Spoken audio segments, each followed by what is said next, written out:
Welcome back to Follow the Money. Other states on the brink of bankruptcy are trying to figure out how to stay afloat. My next guest says that the budget needs to be addressed, but it shouldn't be on the backs of state workers. Please welcome Representative Ron Kind to Follow the Money. What do you mean, sir? Eric, glad to be with you. I think what we're seeing right now with the spontaneous demonstrations throughout Wisconsin are working families, our public service, basically saying, listen, we just want to be treated with a modicum of decency, respect, and fairness, and let's sit down as rational people, talk and listen to each other, and find common ground to address the challenges that we face as a state.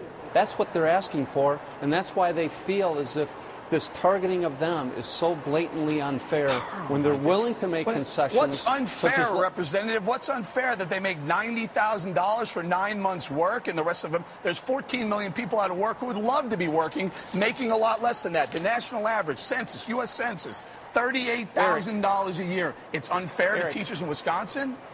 Eric, I've been listening to your program a little bit, and there are a couple of key facts that have gone missing. Last year, when the public employees were negotiating with the previous administration, they put on the table over $100 million worth of concessions, from pensions to health care to wages.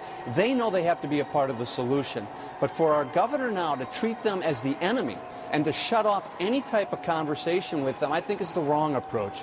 We've got to partner, come together, realizing there has to be mutual sacrifice in order to address these budget challenges that we're facing nationwide, and they're willing to do their part in Wisconsin as long as they're treated fairly in the process. What's not fair about what they're in fact, they're treated more than fairly. They have benefits four times what people in the private sector make. On average, Eric, 10 grand, sir, allow me, $10,000 is the amount of benefits, health care and benefits that the private sector, on average, pays their employees.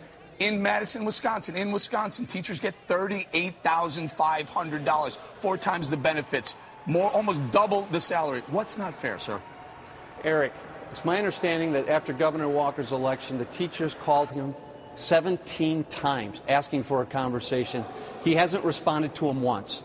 That is not a way to form the partnerships that would be necessary in order to address the challenges and find common ground, which I know exists out there. What needs to be pointed out as well is that the governor said all you have to do is come up 5.8% of your pension, 12% of your health care, and guess what, guys? No furloughs, no layoffs. Well, sounds like a pretty good deal, no? Eric, here's another little inconvenient fact. The public pension system in Wisconsin is 97% funded. 97%, even after the tough economic times that we're coming out of. So we've been trying to do our best to make sure that those pensions are fully funded, and we're pretty darn close to being there already. But again, my original point is these public employees, their families know they have to be a part of the solution. They're just asking for an opportunity to have this conversation with the governor and their elected representatives, and right now they are being cut off. That's how you divide communities, that's how you divide a state, and that's how you not find solutions. Representative, you're on the House Ways and Means Committee. I would think that one of the ways to do it is to attack some of the problems with these budgets. And the way the Governor Walker's trying to do it is to make some spending cuts, make some cuts, look forward instead of just trying to fix a problem for right now. Absolutely. Spending cuts should be on the table as far as reducing the spending in order to get these deficits under control. But let's also look at what else he did in his first days in office. He was offering a $300 tax credit for businesses for new hires. Now, granted, there's not a business in the world that will reject that. But I'll also guarantee you this. There's not a business in the world that will hire someone for a $300 credit. Sir. That's not how they make business decisions. He's trying to cut $300 million out of the state budget by passing this bill into law, and you're worried about $300 checks for a new hire? Sounds pretty darn good to me.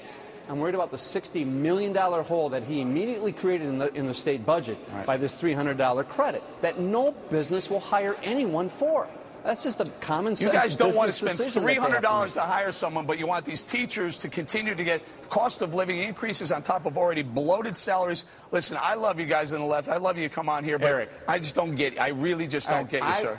I want highly qualified, effective teachers in the classroom teaching my boys who are going to public school in Wisconsin. You don't get that by demonizing them, by shutting them out, by saying you don't count in this process. That's what the governor is offering I them bet you now. 14.5 million people in America would love to be demonized to the tune of $89,000 a year. You want to ruin economic growth? We have to do this. You underfund education and our educational opportunities for our kids. That's a sure way for economic disaster in this country. Representative, you're a great sport. We appreciate appreciate your time. We'd love to have you back. If we can book you again Monday or Tuesday, love to have you back. Would you be so kind to do that? Let's do it. Yeah, we'll try to make it happen. Thank you very much. All right.